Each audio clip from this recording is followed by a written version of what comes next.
हुआ छोटे से बालक नारायण नारायण दिन भर अजामिल करता रहता था। जब उसकी मृत्यु निकट आई तो अंते नारायण स्मृति, उसने अपने पुत्र को बुलाया, नारायण बचाओ।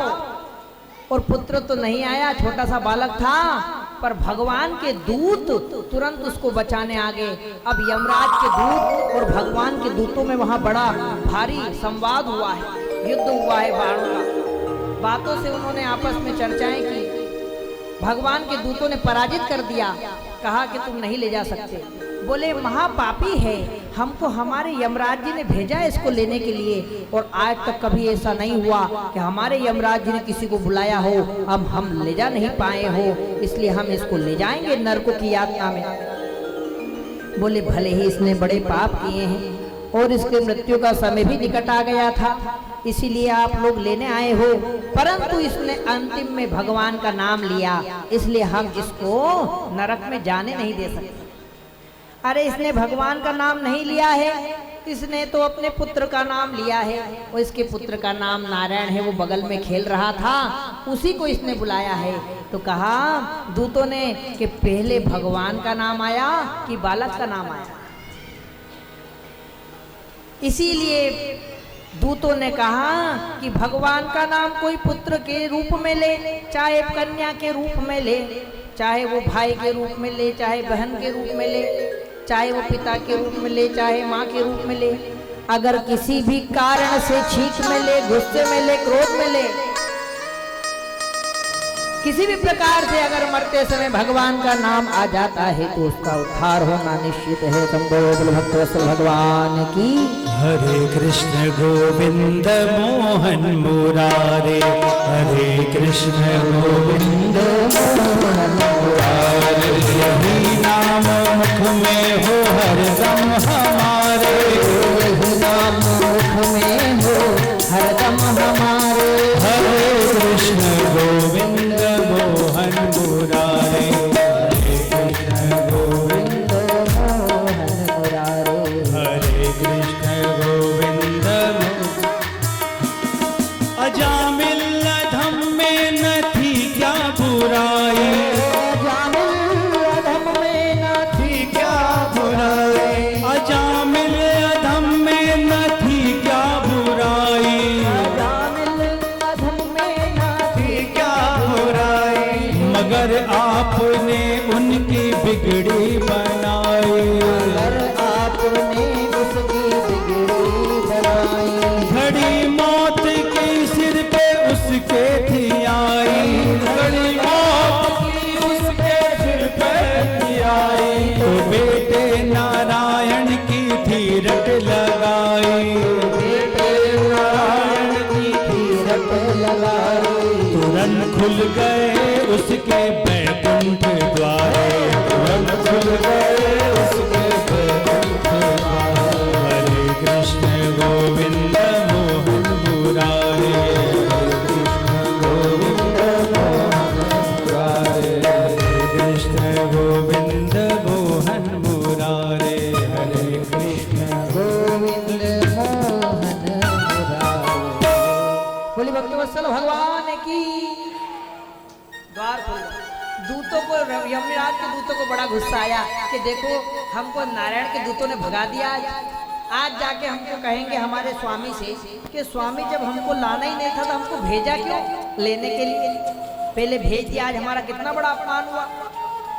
यमराज के पास गए और यमराज के पास जाकर पूछने लगे, हे स्वामी आपने जिस अजामिल दुष्ट को, पापी को लेने के लिए भेजा था, हम उसको लेकर नहीं आ पाए। बोले कौन नारायण है जिसके दूतों ने आकर और हमको कह दिया कि इसने मात्र नारायण नाम ले लिया है, इसलिए हम इसको ले जाने नहीं देंगे, ले जाने नहीं देंगे, ले जाने नहीं देंगे। हमने बहुत प्रयत्न किया परंतु वो भी सामर्थ्यवान थे, पराक्रमी थे, इसलिए हम उस अजामिल दुष्ट को लेकर नहीं आ पाए। हे प्रभु, हे स्वामी, आप बताइए किस कारण से उन्होंने हमको नहीं लाने दिया, ये कौन नारायण है। और जैसे ही नारायण नारायण नाम उच्चारण करने लगे तो यमराज जी ने कहा, अरे जरा धीरे बोलो, धीरे, ये नरक है देवता। एक आज भी हमारे यहाँ नरक में पड़े यातना ग्रस्त जीवों ने एक बार भी ये नाम सुन लिया तो अपनी कोठरी खाली हो जाएगी भाई, क्योंकि मृत्यु के बाद वो नाम दुर्लभ है। जेल होती है ना जेल, उसी तरह का कारावास ये समझिए। हाँ, कारावास में पड़े मानो, अगर 28 नरक कारावास ही, तो सबसे पहले जेल में सबसे पहले यमराज। इसलिए जब तर्पण आदि होता है तो पहले यम तर्पण होता है, यमराज के यहाँ जल देना पड़ता है, तब पितृ तर्पण होता है। क्योंकि यमराज का तर्पण करने से उनकी सभा में भैया जैसे पुलिस वालों, हमारा कोई व्यक्ति जेल में बंद हो, उससे मिलना हो तो पहले पुलिस वालों से सेटिंग करनी पड़ती या जेलर से सेटिंग करनी पड़ती। वैसे यमराज की सेटिंग, यमराज को पहले जल देते हैं, तब हमारे नरकों में पड़े यातना करने वाले जीवों को जल प्राप्त या फल प्राप्त या पिंड प्राप्त होता है। तो कहा तो आज हमको ये बता दीजिए कि हम किसको लाएं और किसको नहीं लाएं, क्योंकि हमको ऐसे समझ में नहीं आता। आप कहते थे लेने जाओ, और लेने गए तो उसने नाम ले लिया। तब कहा कि नाम लेने वाले को कभी मत लाना, जो मरते समय, क्योंकि एक और सूत्र दिया, मरने से और नाम लेने से बीच में मनुष्य का पाप नहीं होना चाहिए। नाम लेने के बाद में और मरने के बाद में अगर एक छोटा पाप बन गया तो हजारों जन्मों के पाप वापस जुड़ जाते हैं। क्योंकि हमारे यहाँ कहा गया प्रायश्चित तो वही धर्म है। आपने भगवान सारे पाप कर लिए, लेकिन भगवान का नाम ले लिया तो प्रायश्चित हो गया, सारे पाप नष्ट हो गए। एक नाम से भगवान के लेने से ही जन्म जन्मांतर तक के पाप नष्ट हो जाते हैं, पर बस उसके बाद मृत्यु हो जानी चाहिए। अगर मृत्यु होने के बीच में एक फिर पाप बन गया तो हजारों जन्मों के पाप फिर जुड़ जाते हैं कि ये तो सुधरता नहीं, हम क्यों सुधरे, वापस आकर जुड़ जाते हैं। इसीलिए मोक्ष नहीं हो पाता।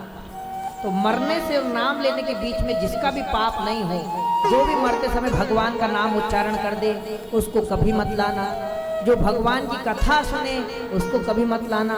जो भगवान का गुणगान कथा में जाकर सुने उसको कभी मत लाना। हाँ, जो प्रवचन सुने उसको भी कभी मत लाना, ऐसा ही बोला भगवान। हाँ, क्योंकि श्रवण जरूरी नहीं कि आपको मृत्यु और उसके बीच में मुख से ही नाम निकले।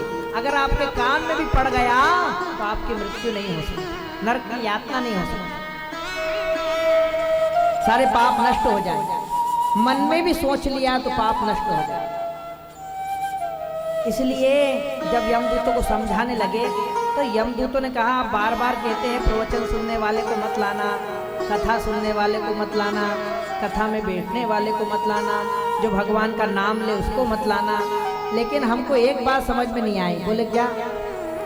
कथा में एक बहुत बड़ी समस्या होती है। बोले क्या? बोले गुरुजी कितनी भी अच्छी कथा सुनाए, लेकिन जब आदमी कथा सुनने आता है तो सुनते सुनते उसको नींद आ जाती है, कथा में आके सो जाता है, नींद आ जाती है। क्योंकि निद्रा है, निद्रा कुंभकर्ण की पत्नी का नाम है। और राम जी ने जब से कुंभकर्ण को मारा तब से निद्रा ने कहा, जो आपका गुणगान करेगा उसको मैं जरूर डिस्टर्ब करूंगा। मेरे पति को मारा तुमने, इसलिए वो आ जा। तो हमको ये भी कह दिया कि जो कथा सुने उसको भी मत लाना, और जो कथा में भगवान का नाम ले उसको ही मत लाना। लेकिन जो कथा में आके सो जाए उसको लाना कि नहीं लाना? तो यमराज जी ने कहा, अरे कथा में आया और कथा में आके सो गया तो सोने वाले को भी कभी भी मत लाना। बोली भक्तवत्सल भगवान की। कि क्यों? बोले जिस प्रकार से व्यक्ति अगर नाव में बैठ जाए और खेने वाला खे रहा है, नाव खिवैया नाव खे रहा है, तो आप एक बार नाव में आके बैठ गए तो चाहे आप उसे विहार का आनंद लेते हुए पार करो, चाहे सोते हुए पार करो, पर आकर एक बार मात्र कथा में बैठ गए तो आपकी नैया तो पार लगी जानी है। बोले भक्तवत्सल भगवान की। तो खेने वाला खे रहा है, उसके साथ नैया तो पार लगी जाएगी। इस प्रकार अजामिल का उपाख्यान है। बाद में अजामिल ने जब ये बातें सुनी दूतों की तो उसको बड़ी ग्लानि हुई और भगवान के भागवत के 10वें स्कंद का पाठ वो रोज करने लगा, और भागवत के पाठ करने के कारण बाद में उसका मोक्ष हुआ। बोले भक्तवत्सल भगवान की भागवत महापुराण की जय। फिर भगवान आगे षष्ठम स्कंद में दक्ष की 60 कन्याओं को किस किस को दिया उसका वर्णन बतलाया है। विश्वरूप द्वारा इंद्र को नारायण का कवच उपदेश कराया है। दधीची ऋषि की अस्थियों का वज्र बनाकर इंद्र ने वृत्रासुर का वध किया, उसको ब्रह्म हत्या लगी। ब्रह्म हत्या के 4 भाग किए गए, एक जल में दिया, फल में दिया, वृक्षों में दिया, पृथ्वी को दिया और महिलाओं को दिया। उसके दोष के कारण ही रजस्वला आदि धर्म होता है। आगे चित्रकेतु पार्वती के शाप से वृत्रासुर का वृत्तांत बतलाया है। आगे नारद और युधिष्ठिर के संवाद में जय और विजय को किस प्रकार से शाप मिला। ये भगवान के पार्षद हैं, ये भगवान की सेवा में सम्मिलित रहते हैं। जय और विजय भगवान के द्वारपाल हैं। जब सब सनातन सनंदन सनत कुमार भगवान से मिलने के लिए आए तो ये 16 वर्ष की आयु से बड़े नहीं होते हैं। ऐसे ऋषि जब भगवान से मिलने आए तो विजय ने उनको रोक दिया। बहुत प्रकार से प्रार्थना करी पर जब जाने नहीं दिया, तब चारों ऋषियों ने शाप दे दिया कि तुम भगवान के द्वारपाल होने पर भी इतने ढीठ बुद्धि हो, तुमको समझाने पर तुम समझ नहीं रहे हो, जाओ पृथ्वी पर जाओ, असुर हो जाओ। उनके वचन देने के कारण 3 बार जय और विजय को असुरों का रूप धारण करना पड़ा, असुरों के वंश में उत्पन्न होना पड़ा और भगवान साक्षात उनसे बाद में युद्ध करके उनका उद्धार करने आए। क्योंकि वहां पर भगवान प्रकट हुए, ऋषियों शांत हुए, तब ऋषि ने वरदान भी दिया कि जाओ तुम असुर भले होगे परंतु तुम्हारी मृत्यु भगवान के हाथ से होगी। बोले भक्तवत्सल भगवान की। यही जय विजय सबसे पहले वहां से गिरे तो 2 असुर बने, हिरण्याक्ष और हिरण्यकश्यप। तो हिरण्याक्ष को बल का अभिमान हो गया, उसने कहा कि मैं लड़ना चाहता हूँ, मेरे हाथों में खुजली हो रही है, तपस्या से मेरा बल बढ़ गया है। ब्रह्मा जी ने वरदान दे दिया है। नारद जी ने कहा कि अच्छा, पृथ्वी को उसने छुपा दिया समुद्र में। तब भगवान वाराह रूप लेकर और पृथ्वी को सूंघ कर, हम लोगों को शर्म आती है कोई हमको कह दे, परंतु भगवान को किसी प्रकार से जीव में कोई भेद नहीं है, इसलिए वो सब बन जाते हैं, मछली बन जाते हैं, सब बन गए, मत्स्य वराह हैं ऐसे भगवान के अवतार। तो उन्होंने वराह अवतार लेकर घ्राण शक्ति से सूंघ कर पृथ्वी को निकाला और निकाल कर वापस स्थापित किया। उसी का छोटा भाई हिरण्यकश्यप ने कहा कि मेरे भाई को विष्णु ने मारा वराह अवतार लेकर। तो उन्होंने भी तपस्या करी, ब्रह्मा से कहा कि मुझे वरदान चाहिए। हिरण्यकश्यप में तपस्या करने के बाद में भगवान से अमरता का वरदान मांगा। ब्रह्मा जी ने कहा मैं ही अमर नहीं हूं तो तुमको कैसे अमर बना दूं, मेरे पास अमरत्व तो देने का वरदान नहीं। तो कहा अच्छा अमर नहीं बना सकते तो मैं दिन में ना मरूं, रात में ना मरूं, और उसके बाद में मुझे आकाश में ना मरूं, धरती में ना मरूं, पाताल में ना मरूं। इस प्रकार से बहुत प्रकार से अपनी बुद्धि लगाकर मनुष्य से ना मरूं, पशु से ना मरूं, देवता से ना मरूं, असुर से ना मरूं, अपनी बुद्धि लगाकर उसने बहुत सारे ऐसे वरदान मांगे जिससे उसने निश्चय कर लिया कि अब संसार में कोई ऐसा व्यक्ति नहीं बचा है, ऐसा जीव नहीं बचा है जो मुझे मार सके। सबके नाम आ गए। हिरण्यकश्यप जब इधर गए तो उनकी पत्नी कयाधु को गर्भ हुआ था और उस गर्भ को मारने के लिए इंद्र दौड़ा कि जब हिरण्याक्ष और हिरण्यकश्यप जैसा जिसके पितामह है, जिसके पिता और बड़े पिता है, उसकी संतान कैसी होगी। इसके पिता ने संसार के नाक में दम कर रखा है तो फिर ये बालक क्या करेगा। इसलिए कयाधु के गर्भ को नष्ट करने गए। ये हिरण्याक्ष हिरण्यकश्यप पैदा क्यों हुए और असुर वृत्ति क्यों आई। कश्यप ऋषि की 2 पत्नियां हैं, अदिति और अदिति। कश्यप ऋषि को भी पत्नियां दक्ष प्रजापति ने दी, पार्वती की बहनें हैं। द्वितीय अदिति का विवाह कश्यप ऋषि से हुआ। दिति से देवता हो गए और अदिति से राक्षस हो गए, क्योंकि अदिति ने सायं काल के समय में जाकर कश्यप ऋषि से संतान प्राप्ति के लिए प्रार्थना करी कि मुझे अभी गर्भ धारण कराइए, मेरी इच्छा है। उन्होंने मना किया कि समय गर्भ धारण कराने का नहीं है, गर्भ धारण के मुहूर्त होते हैं, उन मुहूर्तों में ही गर्भ धारण होने से शुभता होती है। मानी नहीं, काम वासना के कारण जब वो नहीं मानी तो सायंकाल के समय सोना, खाना, शयन करना, भोजन करना किसी प्रकार से भी वर्जित है। पढ़ना, अध्ययन करना भी वर्जित है। केवल भगवान का नाम स्मरण करना चाहिए सायंकाल के समय, क्योंकि भगवान शिव अपनी पूरी परिक्रमा पृथ्वी की करते हैं अपने गणों के साथ। उस समय जो उपासक दिखता है उस पर कृपा करते हैं, और जो व्यसन में रत रहता है, सोने में, खाने में, मैथुन में, इनमें जो रमण करता है, भगवान उसकी बुद्धि को नष्ट कर देते हैं। इसलिए सायंकाल के समय में गर्भ धारण कराना उचित नहीं, क्योंकि भगवान शिव तुम्हारे पितामह। तो कश्यप ऋषि की जब बात नहीं मानी, बार बार याचना की, तब कश्यप ऋषि ने उनको गर्भ तो दिया, लेकिन उस अकाल असमय गर्भ धारण करने के कारण उसको राक्षस संतान पैदा हुई। इसीलिए अदिति को हिरण्याक्ष और हिरण्यकश्यप उत्पन्न हुए। हिरण्याक्ष का वध वराह के द्वारा, और हिरण्यकश्यप ने कयादु नामक कन्या से शादी करके तपस्या करने के लिए जब गए तो उनको गर्भ धारण करा दिया था।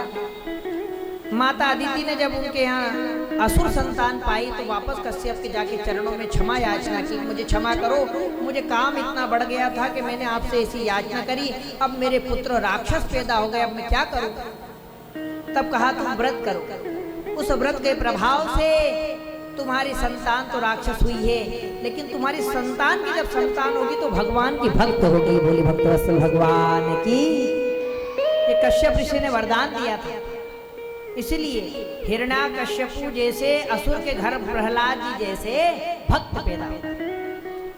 तो इंद्र जब मारने गया तो नारद जी ने बचाया कि नहीं, इसको मत मारो, ये तो भगवान का बहुत बड़ा भक्त होगा।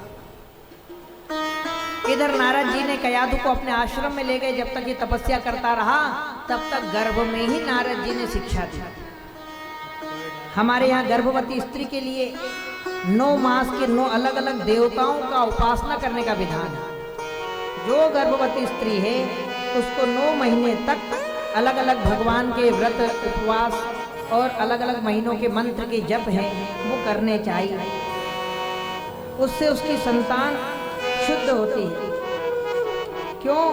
क्योंकि अगर जो बीज है उस बीज को ही अगर सबल नहीं बनाया जाएगा। हमारे यहाँ बहुत सारे उदाहरण हैं। अभिमन्यु जिसने माँ के गर्भ में ही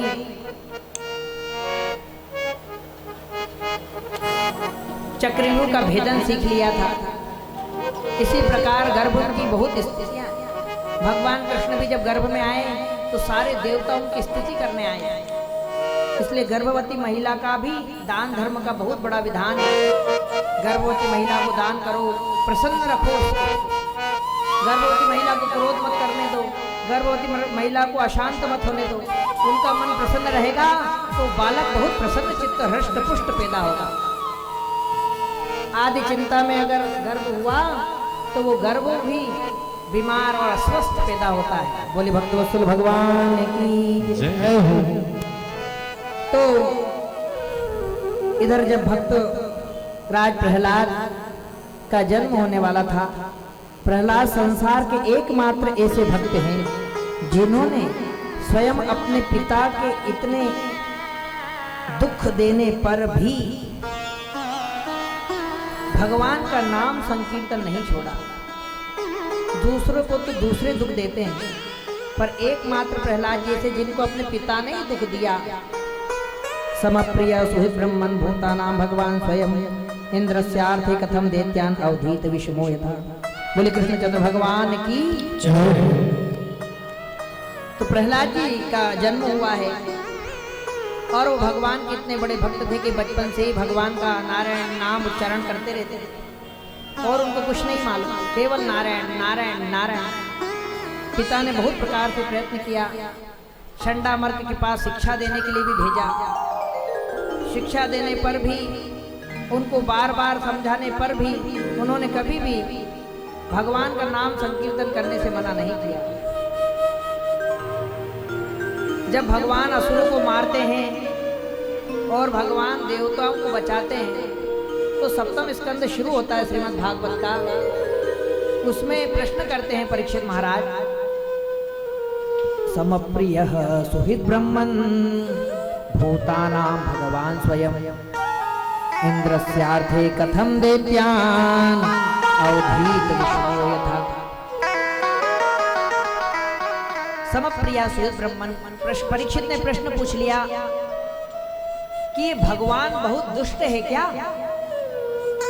जबकि परीक्षित सब जानते हैं, लेकिन उनको मालूम था कि भागवत जो लोग सुनेंगे उनको शंका होगी।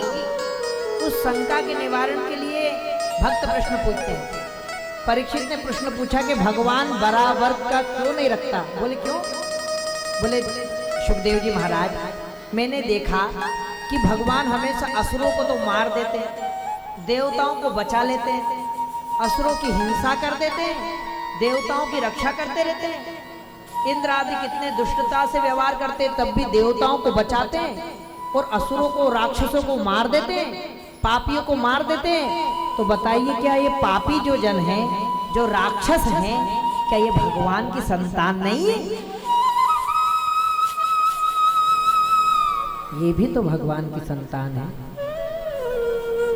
और ये भगवान की संतान होने पर भगवान भेदभाव करता है। ये समस्या उनकी नहीं, हमारी भी। बहुत बार लोगों को लगता है कि भगवान मेरे साथ भेदभाव करता है। मैं जिसके साथ काम करता हूँ वो आगे बढ़ रहा है, मैं पीछे आ रहा हूँ। मैं खूब मंदिर जाता हूँ, पूजन पाठ करता हूँ, लेकिन मैं कहीं भी आगे नहीं बढ़ पाता हूँ, उतना ही शरीर से दुखी रहता हूँ। और मेरे साथ एक और आदमी, वो कहीं ना पूजन पाठ नहीं करता, कहीं कोई मंदिर में नहीं जाता, पर उसका सारा काम होता रहता है, वो हमेशा खुश रहता है। तो क्या भगवान की पूजन पाठ भेदभाव करती है या भगवान भेदभाव करते? प्रश्न पूछे। तो परीक्षित को उसका उत्तर देने के लिए सुखदेव जी महाराज ने कहा, नहीं परीक्षित, ये तो अपनी अपनी दृष्टि का भेद है। भगवान किसी के साथ भेदभाव नहीं करता। वो तो मनुष्य ही भगवान के साथ भेदभाव करता है, भगवान कभी किसी के साथ भेदभाव नहीं करता। ये मनुष्य की बुद्धि ऐसी है कि अपनी बुद्धि से तर्क और कुतर्क कर करके भगवान से दूर हो जाता है, और भगवान से दूर हो जाता है तो भगवान उसको नहीं संभालते। और अगर कुतर्क करना छोड़ दे और ये भगवान के समीप चला जाए तो भगवान उसको बचा लेते हैं। बोली भक्तवत्सल भगवान की जय हो। क्योंकि भगवान कि आप पास में जाओगे, समीप में जाओगे, समीप में उपासना करोगे तो ही उनकी कृपा मिलेगी, बाकी उनकी कृपा नहीं मिल सकती। इसका उदाहरण दिया। एक बार भगवान कृष्ण का जन्मदिन था, तो माता यशोदा, मेरे बालक का जन्मदिन है, छोटे से 4 साल के कन्हैया, और 4 साल के कन्हैया का जन्मदिन आया तो हमारी तरह केक काट के माता जन्मदिन नहीं मनाती थी। जन्मदिन का मतलब होता है दान धर्मो दंडशीला। साल भर में कोई भी पाप हुआ हो, कोई हमसे गलती हो गई हो, उन सब के निमित्त में भगवान की उपासना करो, सत्यनारायण कथा कराओ, भगवान की किसी प्रकार से उपासना करो, और वो उपासना करोगे तब जाके आपको उपासना के प्रभाव के कारण, उपासना से ही भगवान की कृपा अनुकंपा प्राप्त होगी। इसलिए श्रीमद् भागवत में जब भगवान कृष्ण के जन्म दिवस का उत्सव आया तो छोटे से कन्हैया को माता लेकर चली, सब सखियों को साथ में ले लिया। आज मेरे बालक का जन्मदिन है, चलो यमुना जी, चलो यमुना जी को मनाते हैं, यमुना जी में दीप दान करके आती हूँ, आज मेरे बालक का जन्मदिन है। दिन भर सत्यनारायण कथा करी। सायं काल के समय आटे के दीपक बनाकर नदी में हमेशा आटे के दिए छोड़ने चाहिए। हमेशा दीपक जो कभी भी नदी में छोड़े, दीपक दीप दान करें तो आटे के दीपक बना के छोड़ो। मिट्टी के दीपक मछलियां नहीं खाती। आपके जो आटे के दीपक छूटेंगे उनको मछलियां खाएंगे, उनके पेट में जैसे ही वो जाएगा तो आपको पुण्य प्राप्त होता है। और तो और आटे के दिए छोड़ने से राहु की शांति होती है। आटे के दिए छोड़ने से मन स्थिर होता है। भगवती ने कहा मेरे बालक की लंबी उम्र के लिए दीप दान करूंगी। थालियों में बहुत हजारों आटों के दीपक लगाए, सब कुछ दुनिया में पत्तों में फूल माला रखकर सजाए और सजाकर सखियों के साथ माता यमुना जी के भजन गाते गाते गाते और चली। कन्हैया छोटे से कन्हैया जी को भी साथ ले गई है। अच्छा श्रृंगार किया है, भगवान का पीताम्बर पहनाया है और यमुना जी के समीप पहुंची। अब यमुना जी में गई माता जी भजन करते करते, तो यमुना जी में थोड़े जल में उतरकर और एक दीपक उठाई और उठाकर दीप दान करते हुए वचन मांगा यमुना जी से, आज मेरे बालक का जन्मदिन है, मेरे बालक की लंबी उम्र हो जाए इसलिए मैं दीप दान करती हूँ। दूसरा दीपक उठाए, हे मैया मेरे लाला के हजारन ब्याह हो जाएं। हो भी गए। माँ की भावना है ऐसे। पहले मैया ऐसे आशीर्वाद देती थी, दूधो नाव भूतो फलो, ऐसे आशीर्वाद, आपका सुहाग अमर रहे। भले वो रहे चाहे नहीं रहे, पर वरदान तो दे दिया, आशीर्वाद तो दे दिया। ये माँ की भावनाएं होती। देखो माँ का वचन और यमुना जी ने सही कर दिया, हजारन ब्याह हो गए। मेरे बालक के हजारन बच्चे बच्ची हो जाएं। छोड़ती जा रही और इधर दीपदान कर रही मैया। इतने में 4 वर्ष के कन्हैया भी घोटू घोटू पाँव, छोटे छोटे घुटन अपनी धोती को ऐसे ऊंचे किए और घोटू घोटू पानी में कन्हैया घुस गए। लेकिन माँ के पास नहीं घुसे, क्योंकि यहाँ दीपदान करे और अंदर घुसने जाए मैया कांख पकड़ के बाहर पकड़, अरे उधर कहाँ जाते, इधर फिर भाई घुसने जाए दीपदान करने के निमित्त में, तो फिर उठा के। अब कान्हा घाट पर बैठे बैठे देखे कि मैया ने दीपक छोड़े, चम चम चम चम चम चम दीपक लहराती नदी में ऐसे बहते बहते जाए, बड़े सुंदर दिखे। तो कन्हैया थोड़े से आगे चले गए मैया से, और आगे जाके घोटू घोटू पाँव में नदी में कन्हैया घुस गए। घुट्टन घुट्टन पानी में चले चले और घुट्टन घुट्टन पानी घोटू घोटू पानी में जाकर कन्हैया, मैया तो उधर दीपक छोड़े और कन्हैया जलते जलते दीपक को उठाए, मुस्कुराकर देखे और घाट पर रख दे। दूसरा उठाए घाट पे रख दे, तीसरा उठाए घाट पे रख दे, चौथा उठाए घाट पे रख दे। तो मैया ने की, हे भगवान, अरे कन्हैया तेरे उत्थान के नाम, तेरी आयु के नाम मैं दीप दान करूं बेटा, तू इनको उठा उठा के किनारे काय को लगावे। तो कन्हैया बोले, अरे मैया, अरे बेटे को किनारे लगाना तो मेरो जन्म जन्म को धंधो है। अगर किनारे नहीं लगाऊंगा तो डूब जाएगा। कन्हैया को डर ये लगे कि वो थोड़े आगे जाए और डूब जाए। थोड़े आगे जाए दीपक, और जैसे जैसे उनमें वजन आए थोड़ा थोड़ा पानी भराए और वो डूब जाए। तो वो आगे चल के और उनको उठा उठा के किनारे रखे। रुन झुन झन के पैजनिया, कान्हा चलने लगे, कान्हा चलने लगे। रुन झुन झन के पैजनिया, कान्हा चलने लगे, कान्हा चलने लगे। कभी चंदा पकड़ने को जाने लगे,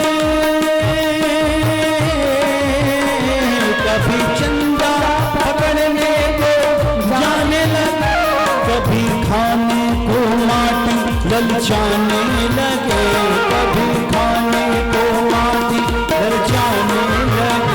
कभी पग डगमग, कभी गिर ही पड़े, कभी पग डगमग, कभी गिर ही पड़े।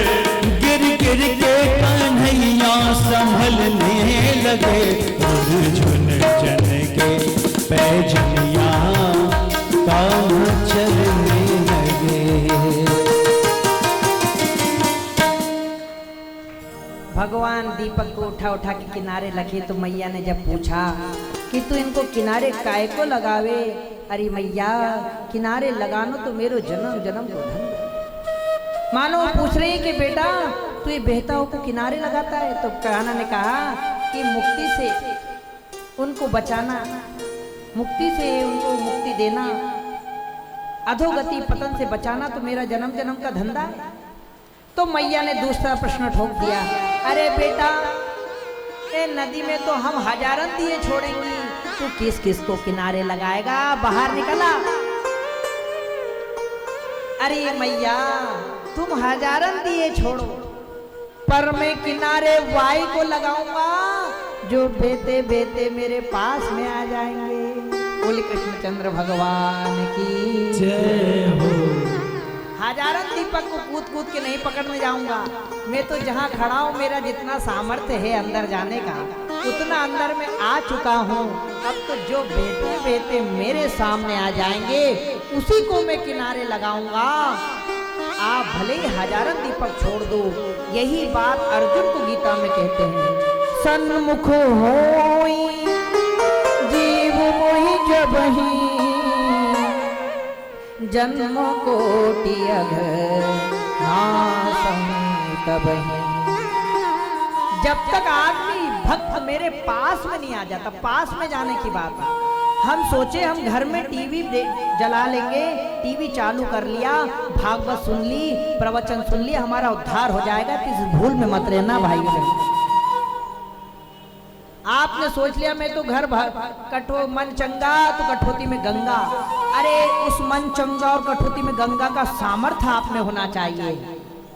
वैसा सामर्थ्य होगा तब मन चंगा होगा। आपका मन चंगा ही नहीं है तो कठौती में गंगा आएगी कहां से? पानी भी ठीक से नहीं मिलेगा। कहने की बात नहीं, ये करने की बात है। भगवान के सामने जब तक नहीं गए, मंदिर जब तक नहीं पहुंचे, आप जब तक उसकी उपासना नहीं करोगे, उसके नाम के सन्निकट पहुंचो, उसके धाम के सन्निकट पहुंचो, उसके मूर्ति के सन्निकट पहुंचो, भगवान के समीप पहुंचोगे, तब भगवान उद्धार करता है। मीरा को उनके पति ने बहुत समझाया कि तू मेरे पास रह जा, महल में रह जा, यहाँ भी भजन करना, पर नहीं। मीरा जी ने कहा कि नहीं, मैंने इन्हीं को पति मान लिया और मैं इनको नहीं छोड़ सकता। और छोटी सी मूर्ति में ये प्रेम कि यही मेरे परम पिता परमेश्वर पति हैं और मैं इस परमेश्वर पति को छोड़ नहीं सकती, ये मेरे पति हैं, अब मैं तुम्हारे पास आके भी नहीं रह सकती। नहीं तो कोई राजा ने ये नहीं कहा कि तुम अलग, कहा कि तुम बस पास रहो, तुमको भजन करना तो करो। नहीं, सन्मुख जाना।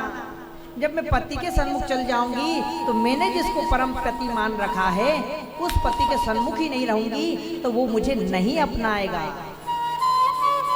इसलिए सन्मुख जाना चाहिए। और सन्मुख चली गई तो जहर भी आया और सब कुछ आया, लेकिन उनको कोई भी कष्ट नहीं हुआ। ऐसे एक वृंदावन में एक सखी, भगवान वृंदावन में बांके बिहारी जी कि कितनी कथाएं हैं वृंदावन में, जिसमें बांके बिहारी जी लोगों के साथ चले गए, क्योंकि लोगों ने इतने प्रेम से देख लिया और सन्मुख आ गए। और सन्मुख आकर जब प्रार्थना कर ली बहुत भक्तों ने, तो भगवान भूल जाते हैं और उसके साथ चले जाते हैं। ये भी भूल जाते हैं कि ये मेरा घर है, लेकिन उस सेवक के धर्म को ही घर मान लिया, उसके साथ चले जाते हैं। इसलिए वृंदावन आदि में तो ऐसा नियम है कि मूर्ति को ज्यादा देर किसी को देखने ही नहीं देते। आप 2 मिनट देखेंगे फिर पर्दा लग जाएगा, फिर पर्दा हटाएंगे, देखिए फिर पर्दा लग जाएगा। उसका एकमात्र कारण है कि आपको तो परमात्मा से प्रेम है, पर परमात्मा को अगर आपसे प्रेम हो गया तो मंदिर छोड़कर चले जाएंगे तो भैया वहाँ के ब्राह्मणों के पंडों की तो लुटिया ही डूब जाएगी। इसलिए भगवान को कहीं जाने नहीं देना है, वही रखना है। एक सखी का भाव है, तेरी अखियां हैं जादू भरी, बिहारी में तो कब से खड़ी, तेरी अखियां हैं जादू भरी, बिहारी में तो कब से खड़ी, अखियां जादू भरी, बिहारी में तो कब से खड़ी, अखियां जादू भरी, बिहारी में तो कब से खड़ी।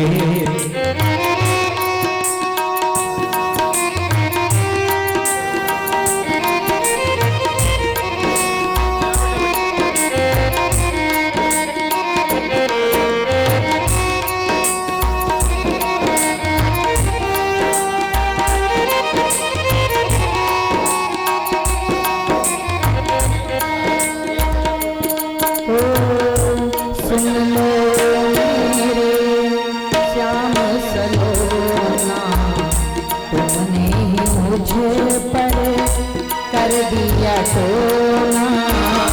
सुन लो मेरे श्याम सलोना, तुमने मुझे कर दिया टोना, कर दिया टोना।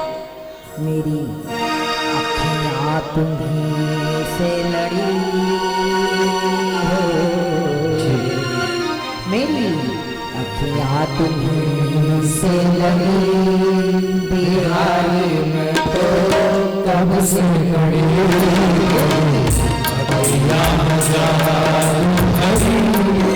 बिहारी में तो कब से खड़ी। बाके बिहारी लाल की जय।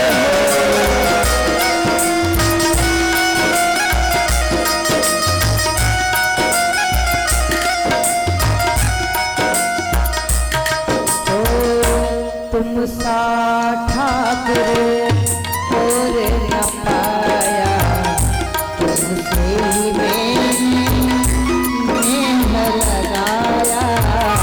तुम सा ठाकुर और न पाया, तुमसे मैंने लगाया। तुम सा ठाकुर और न पाया, तुमसे ही मैंने लगाया। तुम सा ठाकुर और न पाया, तुमसे ही मैंने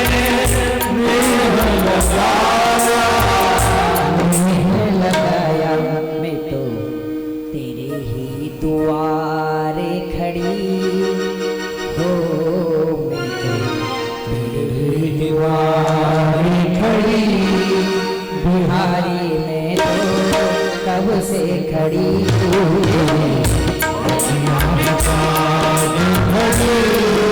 बिहारी में तो कब से लड़ी। अखियाँ है जादू भरी, बिहारी में कब से लड़ी। अखियाँ है जादू भरी, बिहारी में तो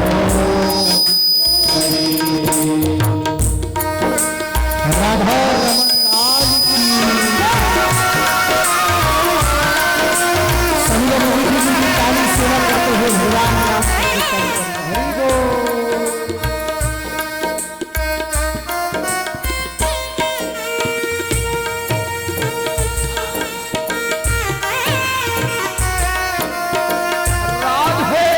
जय श्री राधे।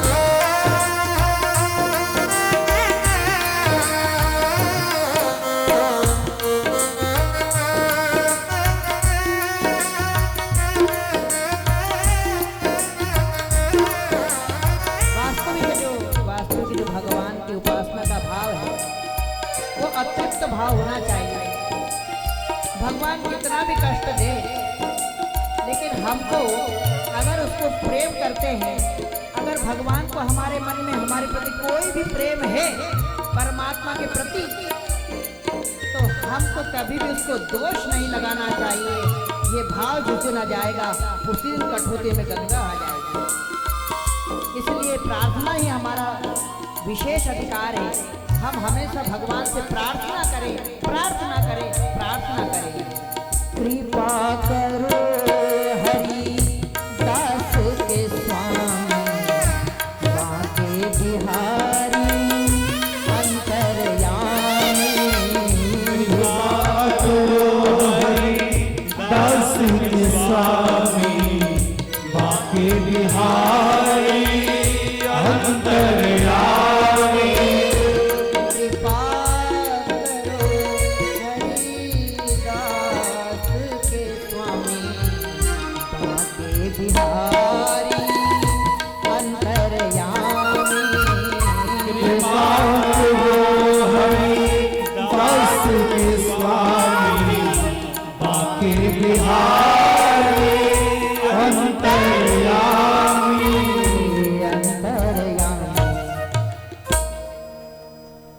एक ही भगवान बस एक ही तुझसे ये अरदास है कि ऐसी कृपा बनाए रखना, ओ मेरी टूटे ना भजन की लड़ी, टूटे ना भजन की लड़ी, बिहारी में तो कब से खड़ी तेरी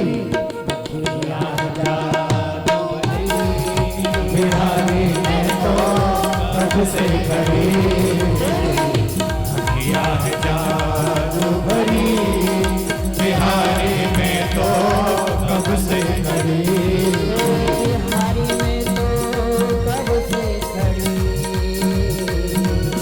बिहारी मैं तो कब से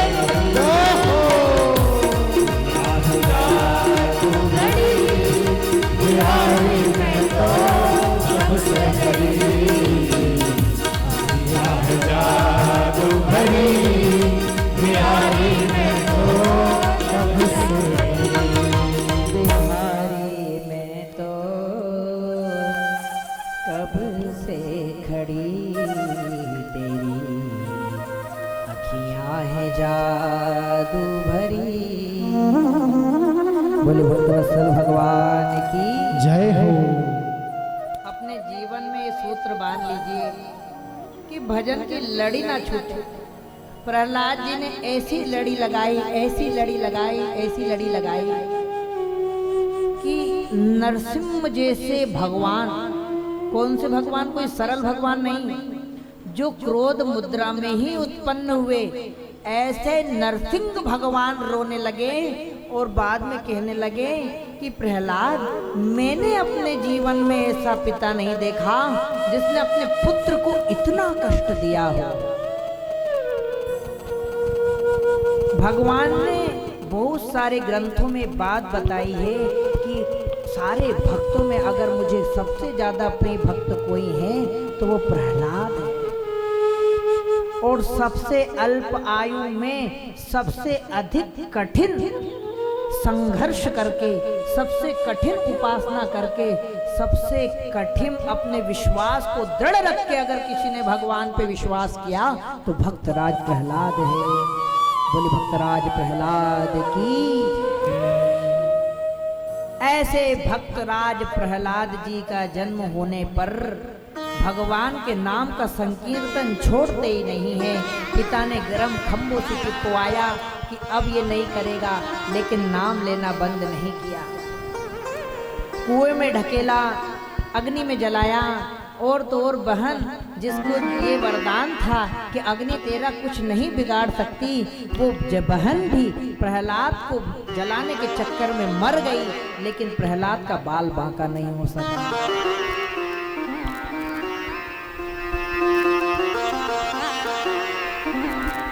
इसलिए भगवान के प्रेम की लड़ी, आपने कभी जीवन में भगवान से कोई प्रेम बनाया है, संबंध बनाया? अगर नहीं बनाया तो संसार में आपसे ज्यादा हतभाग्य कोई नहीं है। कोई भी व्यक्ति के मन से पूछो कि वास्तव में तुम्हारा प्रेम भगवान से है, तो बताओ कौन से संबंध वाला प्रेम है। क्योंकि अगर जीवन में भगवान से प्रेम नहीं किया और संबंध नहीं बनाया तो भगवान तो संबंध के अनुयायी है। भगवान कहते जिससे मैंने एक बार संबंध जोड़ लिया फिर मैं उसको नहीं छोड़ता। लेकिन संबंध जोड़ने कभी भी भगवान किसी के पास नहीं जाता है, हमेशा भक्त को भगवान के पास संबंध जोड़ने आना पड़ता है।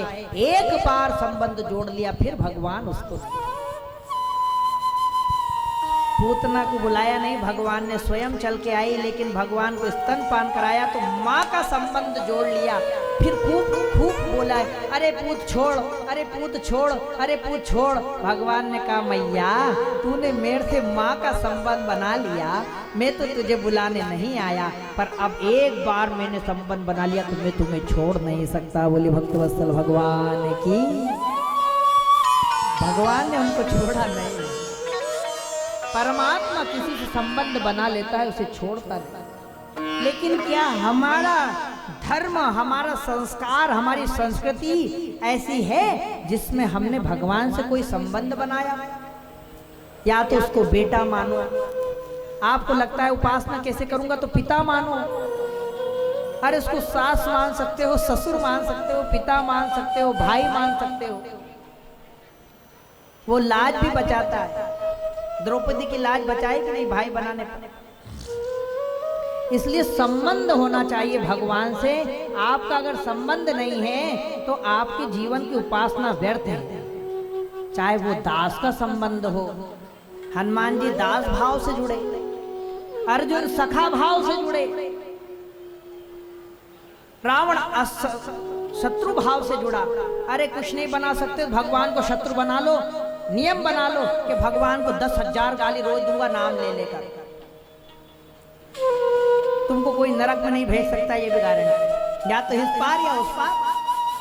अगर आप लोग भगवान को प्रेम का संबंध नहीं बना सकते, शत्रु वाला संबंध बना लो, तब भी आपका उद्धार होना निश्चित है। बोले भक्तवत्सल भगवान की। नहीं है ना विश्वास? लगता है कि सारा दुख उसी ने दिया है, सारा कष्ट परमेश्वर ने हमको दिया है, तो उसको समझो कि सबसे बड़ा शत्रु है। किसी बार हमारा काम नहीं होता, शरीर भी साथ नहीं देता, तब हमारा मन होता है भगवान को गाली देने का।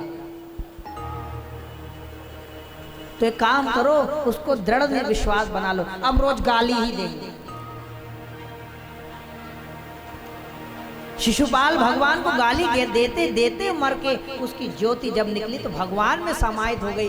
बोले गाली भी तो इसको नाम से ही देना पड़ता, और भगवान का जो नाम है वो अग्नि के समान है, उसमें जानबूझ के हाथ डालोगे तब भी वो जलाएगा, और अनजाने में डालोगे तब भी वो जलाएगा। ऐसे परमात्मा का नाम जानबूझ कर लोगे तभी उद्धार होगा, अनजान में लोगे तब भी उद्धार होगा, भाई के रूप में लोगे तब भी उद्धार होगा, शत्रु के रूप में लोगे तब भी उद्धार होगा। भगवान का नाम का एक ही मात्र लक्ष्य है, उद्धार करना, तो वो उद्धार हो जाता है उसके नाम से जुड़ने से। बोले भक्तवत्सल भगवान की जय, चंद्र भगवान की जय हो। तो भक्तराज प्रहलाद जब भगवान अवतार लेने के लिए निश्चय करते हैं तो वो साधन ढूंढते हैं। प्रहलाद जी को पढ़ने के लिए भेजा। षंडामर्क शुक्राचार्य जी के 2 शिष्य थे। शुक्राचार्य जी तपस्या के लिए चले गए। षंडामर्क ने गुरुकुल में पढ़ाना आरंभ किया, और हिरण्यकश्यपु ने पूरे संसार पे साम्राज्य फैला दिया। जितने भगवान के मंदिर थे सबको नष्ट करके उनमें अपनी मूर्तियां बैठा दी। जैसे हमारे यहाँ मुगल शासन आया, सारे मंदिर तोड़कर अपनी स्थापना करी, उसी प्रकार हिरण्यकश्यपु ने भी सारे मंदिरों से मूर्ति हटाकर अपनी मूर्तियां स्थापित कर दी। हाँ, लेकिन ये अधर्म है, उसका अधर्म का घड़ा भरा। पुत्र उसका नारायण नाम बार बार जब लेता है तो षंडामर्क के पास जाकर विशेष कहा इस पर ध्यान दो, उसका नाम लेना छुड़ाओ। षंडामर्क जी ने उनको मारा, समझाया, शाम दान दंड भेद से पढ़ाया, परंतु भक्तराज प्रहलाद जी तो मानने को तैयार नहीं है। श्रीमन नारायण नारायण नारायण श्रीमन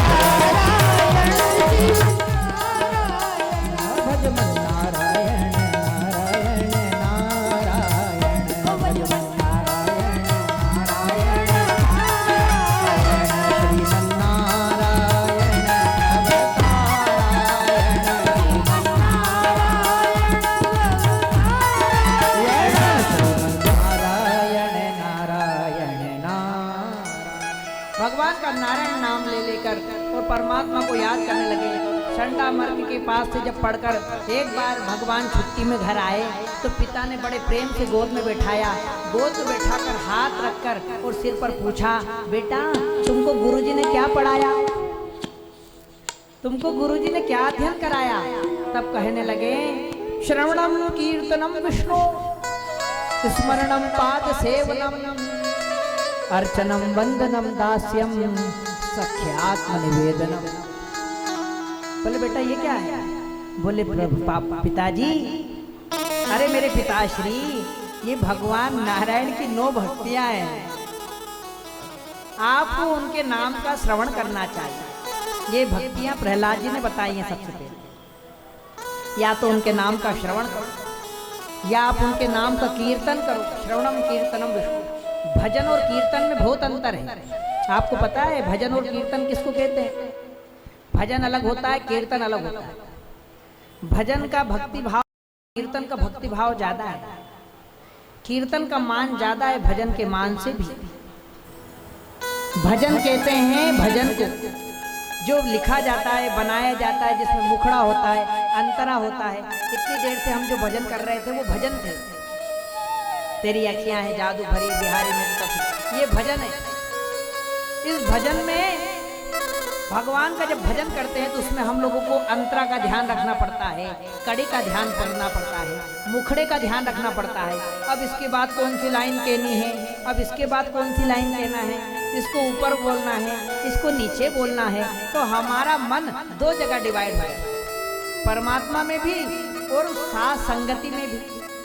लेकिन कीर्तन कहते हैं भगवान के नाम के उच्चारण को, जिसमें राग होती है, धुन होती है, आप उसमें मदहोश हो जाते हैं, लेकिन उसमें कड़ी अंतरा नहीं होता। जैसे श्रीमन नारायण नारायण नारायण, ये भगवान का कीर्तन है। अब आपको कुछ भी नहीं कहना है, इस कीर्तन में रमण करने लग जाओ, इसी को कीर्तन भक्ति कहते हैं। बोली भक्तवत्सल भगवान की जय। तुम पिताजी श्रवण कीर्तन करो, श्रवण करो, कीर्तन करो, स्मरण करो, भगवान के पैरों की सेवा करो, अर्चना करो, वंदना करो, दास से बन जाओ, सखा बन जाओ, नहीं तो सब कुछ भगवान में समर्पित कर दो मेरी तरह। यही मैंने सीखा है। और जैसे क्रोध आया, शंडामर को बुलाया, तुमने क्या सिखाया? बोले ये हमने नहीं सिखाया, ये तो जन्म से ही सीखा हुआ है। क्योंकि नारद जी ने पहले ही उपदेश दे दिया, और नारद भगवान के मन है, और जिसको नारद मिल जाते हैं उसको भगवान तो मिलना निश्चित है। बोले भक्तवत्सल भगवान की। साधारण गुरु जी का ज्ञान नष्ट हो सकता है, लेकिन नारद गुरु का ज्ञान कभी नष्ट नहीं हो सकता। नार कहते हैं ज्ञान को, द मतलब ददाती, ज्ञान को देने वाला ही नारद है। पिताजी को क्रोध आ गया, पकड़ा, अरे तू जिस नारायण की बात करता है बता वो मुझे कहाँ है? बोले पिताजी वो तो हर जगह है, जाती रही भावना, जैसी जैसी भावना वैसे भगवान है। जब नहीं माना, बता आज तेरे भगवान को मैं मार कर रहता हूँ। अरे मैं तो वैकुंठ भी गया था, वो वहां से भी भाग गया। अब अगर वो तुझे दिख रहा है तो मुझे बता बता बता। ऐसे खड्ग ले ली, तलवार ले ली, और तलवार लेकर जैसे ही नरसिंह भगवान के निमित्त में कि बता तेरा नारायण कहाँ है, तेरा नारायण कहाँ है? कहा पिताजी जहाँ आप देखोगे वही मेरा परमेश्वर पिता है, परम पिता है। कहा इस खंबे में भी तेरा परमेश्वर है? बोले हाँ पिताजी इस खंबे में भी मेरा परमेश्वर है। और जैसे ही कहा खंबे में परमेश्वर है, खड्ग को उठाया और खंबे में जोर से मारा। बोली नरसिंह भगवान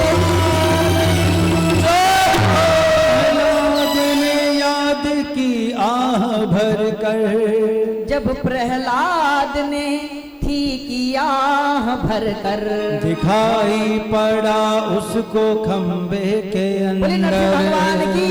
दिखाई पड़ा उसको खंबे के अंदर, नरसिंह के रूप में राम प्यारे, नरसिंह के रूप में राम प्यारे, के रूप में राम प्यारे, नरसिंह के रूप में राम प्यारे। कृष्ण गोविंद मोहन मुरारे, कृष्ण गोविंद श्रीमन्नारायण श्रीमन्नारायण नारायण नारायण नारायण हरि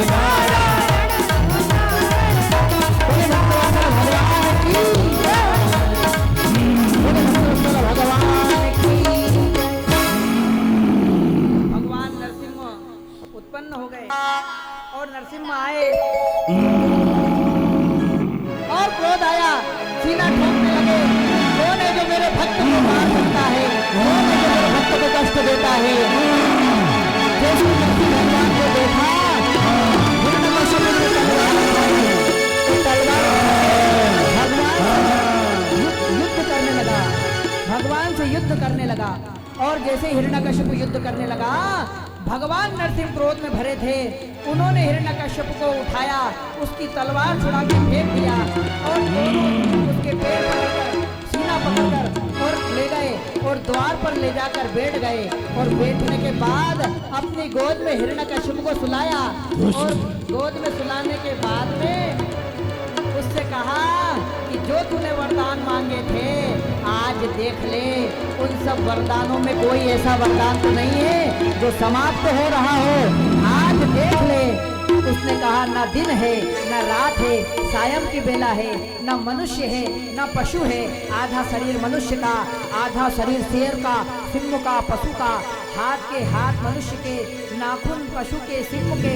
ऐसे भगवान नरसिंह ने सबसे ज्यादा क्रोध मुद्रा अगर किसी देवता की है तो नरसिंह भगवान की है। अट्टहास करने लगे क्योंकि ऐसे भक्त का संकट केवल प्रहलाद जी महाराज का था।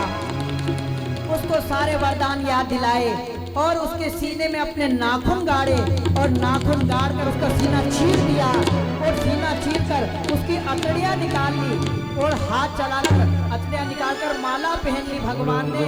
और सारी अतड़ियों की माला, संसार में सब देवताओं को फूल की माला पहनते हैं, लेकिन नरसिंह भगवान हिरण्यकश्यप की अतड़ियों की माला धारण किए हुए हैं। बोले हिरण्यकश्यप भगवान की,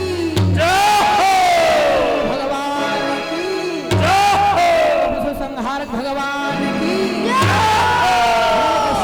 संहार करने वाले भगवान ने हिरण्यकश्यप का उद्धार कर दिया। हिरण्यकश्यप की ज्योति निकली, भगवान नरसिंह में समाहित हो गई और हिरण्यकश्यप गए और जाकर, कुर्सी लगा दो, जाकर सिंहासन पर बैठ गए।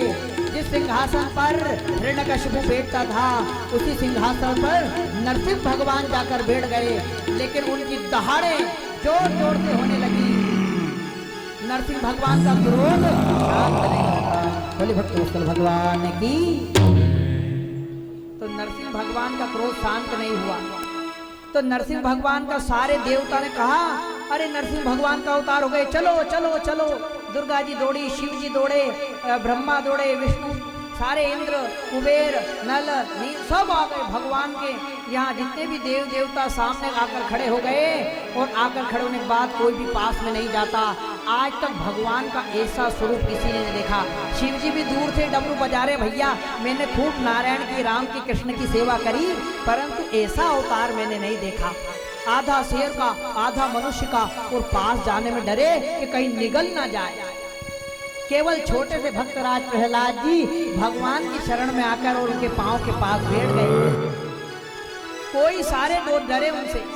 ऐसे समय में ब्रह्मा जी भी डर रहे, वो भी दूर खड़े, जगदम्बा भी दूर खड़ी है, शिव जी भी दूर से डमरू बजा रहे हैं, कोई पास में नहीं जाता, इंद्र भी दूर खड़ा है। तब ब्रह्मा जी ने कहा ऐसे समय में अगर पत्नी आ जाए तो अच्छे अच्छे पतियों का क्रोध शांत हो जाता। ऐसे समय में पत्नी की आवश्यकता है। तो जैसे पत्नी आई और आकर देखा कि शेर का मुंह और मानव का शरीर, तो डर गई और थाली को फेंक दिया और वहां से भाग गई।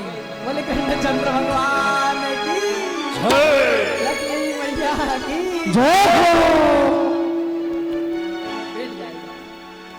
माता लक्ष्मी इसमें आया है, अयं वा प्रेषिता लक्ष्मी। देवताओं ने माता लक्ष्मी को बुलाया, मैया अपने पति को मना लो। तो माता जी बहुत खुश हुई। अरे हाँ, जिनके पैर रोज दबा दबा के मैं सारी बातें मनवा लेती हूँ, चलो आज भी मना लूंगी। और जैसे ही भगवती आई और आकर पति को देखा तो न मृगम न मानुषम, ना तो शेर और ना ही पूरा मनुष्य, और जो देखा ऐसा स्वरूप तो थाली फेंकी, पूजा की, जो सेवा करने आई थी सारी सामग्री फेंक कर उल्टे पैर लक्ष्मी जी भाग गए। भैया ऐसा मेरा पति नहीं है, मेरा पति तो सीधा सच्चा और नाक पर पड़ा रहता है, उसकी सेवा करती हूँ, ऐसा मेरा पति नहीं है। तो माता भी नहीं। अब सब सोचे अब क्या करे। बोले भक्तवत्सल भगवान की जय हो। तो फिर क्या करा, फिर भक्तराज प्रहलाद के पास ब्रह्मा जी आए और प्रहलाद के पास आकर ब्रह्मा जी ने माथे पर हाथ धरकर कहा बेटा तुम्हारे पिता के कारण परमेश्वर को इतना क्रोध आया है, इसलिए अब तुम्हारे पिता को तुम ही शांत कर सकते हो। जाओ और पिताजी के कारण जिस परमात्मा को क्रोध आया है उनको शांत कर। प्रणाम करके जैसे ही प्रणाम किया, उठा के गोद में बैठा लिया नरसिंह भगवान ने। प्रहलाद को उठाया, उठा के हृदय से लगाया और हृदय से लगाकर गोद में बैठा लिया।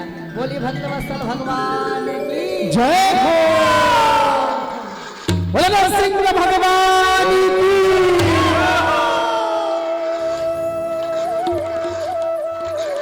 एक पैर पर भगवान ने बिठा लिया, एक पैर पर भगवान के बैठ गए हैं।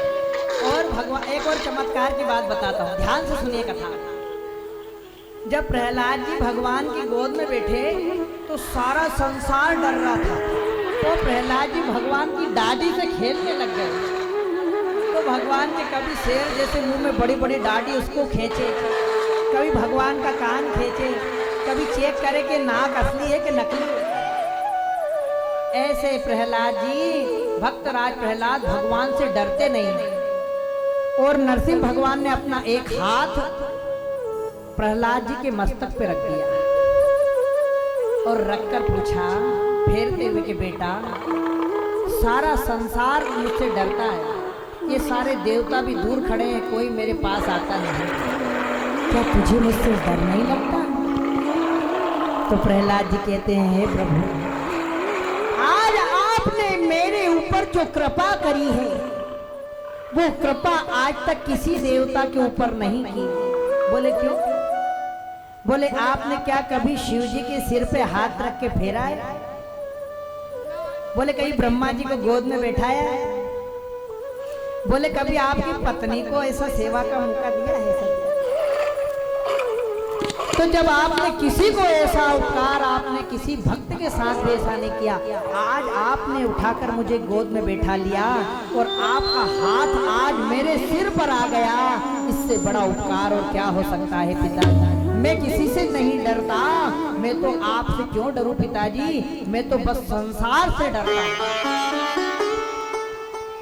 हे परमपिता परमेश्वर, आप मेरे परम पिता हो, तेरे पिता को मैंने मार दिया, तुझे दुख नहीं हुआ बेटा?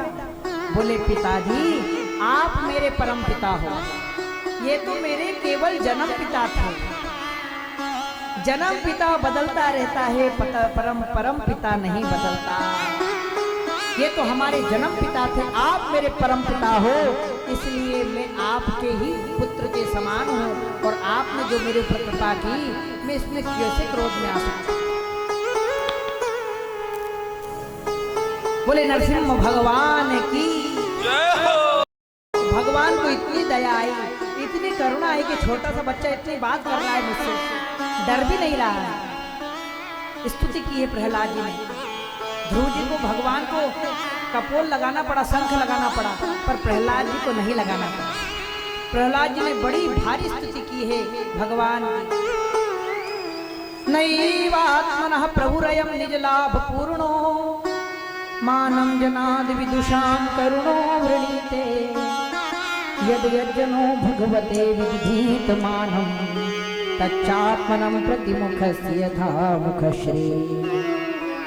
भगवान ने प्रसन्न हो गए स्तुति सुनकर, हाथ फेरते हुए बोला बेटा, वरदान मांगो, तुमको क्या चाहिए? आज मैं तुम पर बड़ा प्रसन्न हूँ, बोलो तुम्हें क्या चाहिए, क्या चाहिए, क्या चाहिए? जैसे ही भगवान नरसिंह ने बोला क्या चाहिए, सारे देवता थर थर कांपने लगे, सब डरने लगे। क्यों डर रहे हो? किसी ने पूछा। तो सबसे पहले इंद्र चिल्लाया, अरे ये छोटा सा बच्चा भगवान की गोद में बैठ गया है और नरसिंह भगवान ने इसके माथे पे हाथ रख दिया है। और असुरों का तो ये नियम रहा है कि जब जब भगवान ने उनसे वरदान मांगने के लिए कहा है तो सब ने कहा है कि हमको इंद्र पद चाहिए। बोले भक्तवत्सल भगवान की। तो बेचारा निर्बोध बालक है, ये कहीं ये नहीं कहते कि हे नरसिंह भगवान मुझे इंद्र बना दो, क्योंकि वो परम परमेश्वर है, उनको तो 1 मिनट लगेगा। हे इंद्र चलो उतरो, आज से तुम्हारे सिंहासन पे प्रहलाद बैठे। ब्रह्मा जी डगमगाने लगे, छोटा सा बालक ये ना कहते कि मुझे ब्रह्मा बना दो, नहीं तो मेरी गद्दी खतरे में। सारे देवता डरने लगे कि कहीं ये इंद्र पद ना मांग ले, कहीं शिव पद ना मांग ले, कहीं ब्रह्म पद ना मांग ले, कभी भगवती कहती है कहीं ये कुंठ पद ना मांग ले। ऐसे सारे देवता थर थर थर थर डरने लगे। तो प्रहलाद जी ने क्या मांगा? प्रहलाद जी कहते प्रभु यदि आप मुझे कुछ देना चाहते हो तो मुझे एक वरदान बस चाहिए। संपूर्ण स्तुति करी, पिता ने इतना कष्ट दिया, नरसिंह भगवान एक वचन से बता दिया कि खंबे में हैं तो प्रकट हो गए।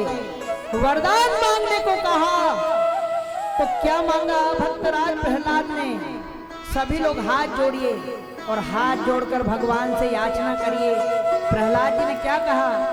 यदि राशि समय कामान वरांस्पावर दर्शभ कामानां वृत्ति संदोहम भवतस्तु वृणेवर।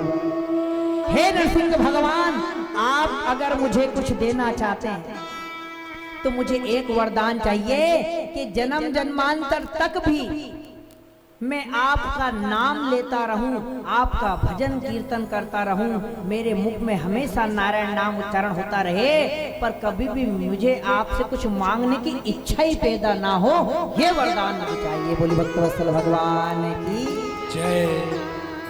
हम लोग भगवान से क्या मांगते हैं? ये वरदान मांगा छोटे से प्रहलाद जी ने पूरी स्तुति करके कि प्रभु मुझे ये वरदान चाहिए।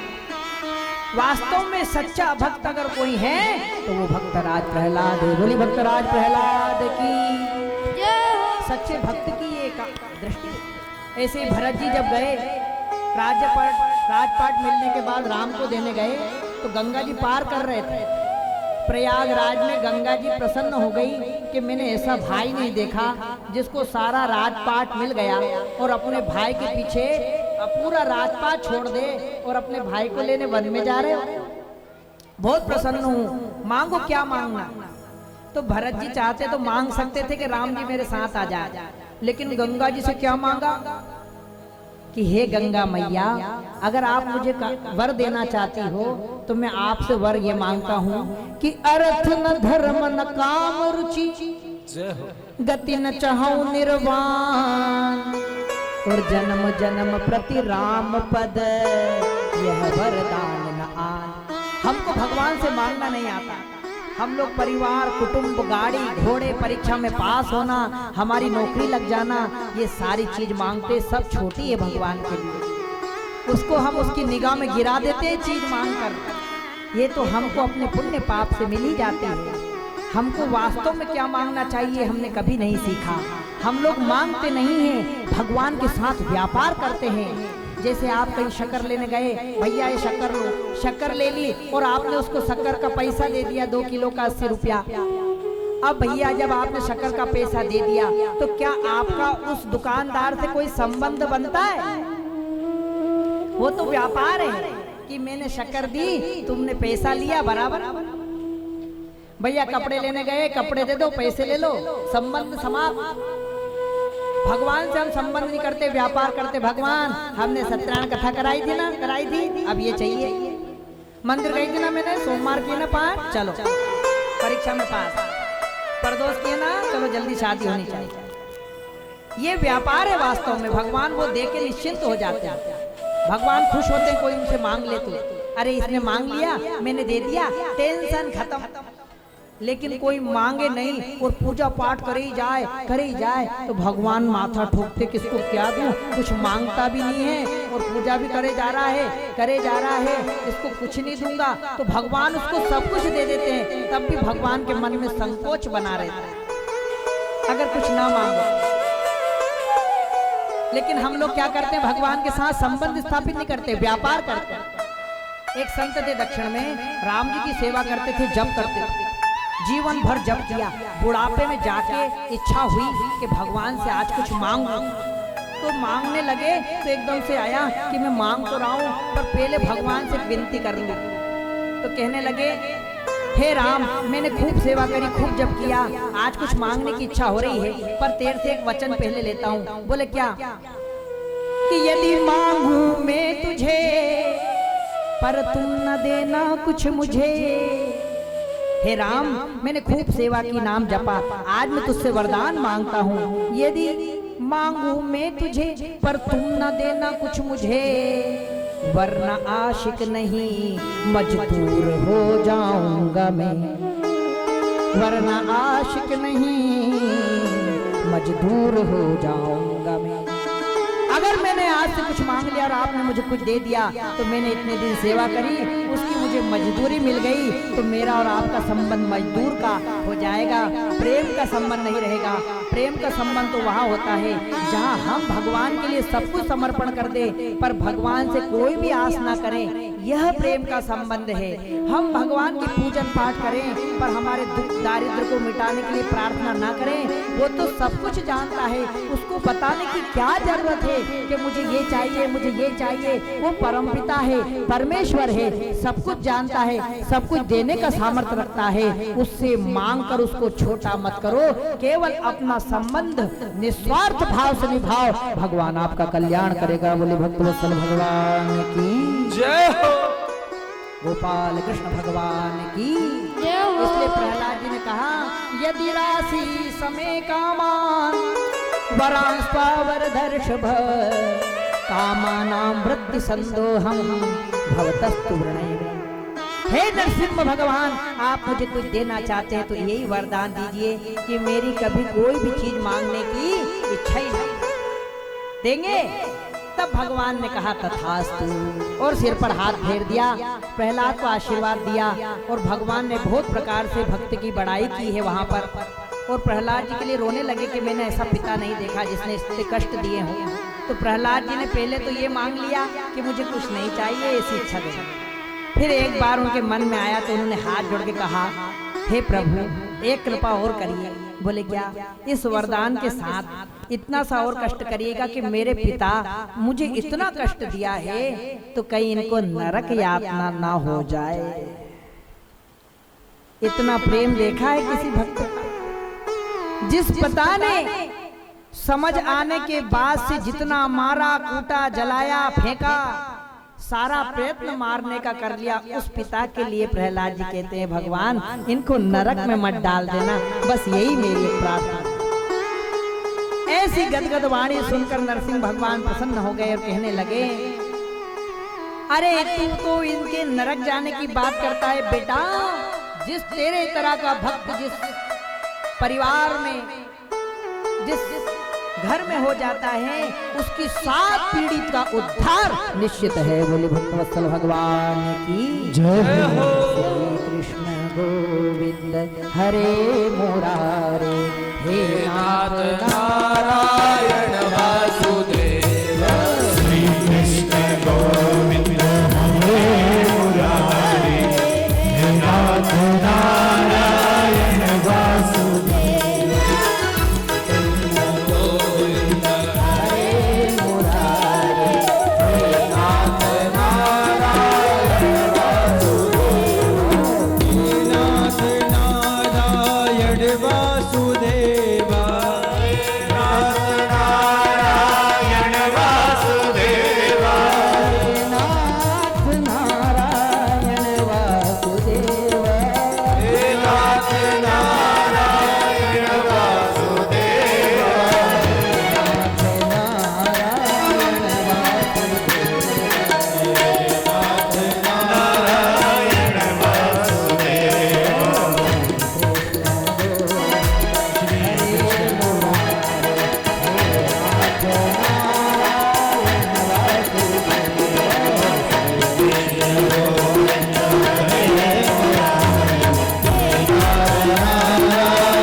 भागवत महापुराण की जय हो।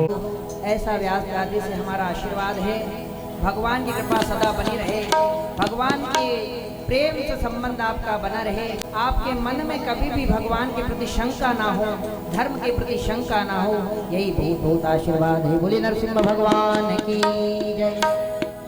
ज्वाला मालिनी नमः रत्नेश्वरी नमः सकल पूजार्थे गंधाक्ष पुष्पाणि समर्पयामि। ओम अग्निर्देवता मातृदेवता सूर्यो देवता चंद्रमा देवता वशवो देवता रुद्रा देवता विश्वे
नमामि। मंदारमाला पुष्पायमाने कृपालमानं ससुधा दिगंबरा जगदम्बरा नमः शिवाय हरे कृष्ण हरे कृष्ण हरे राम राम राम हरे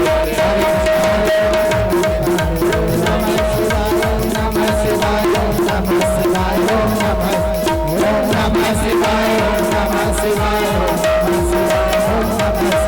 नमः शिवाय ओम नमः शिवाय ओम नमः शिवाय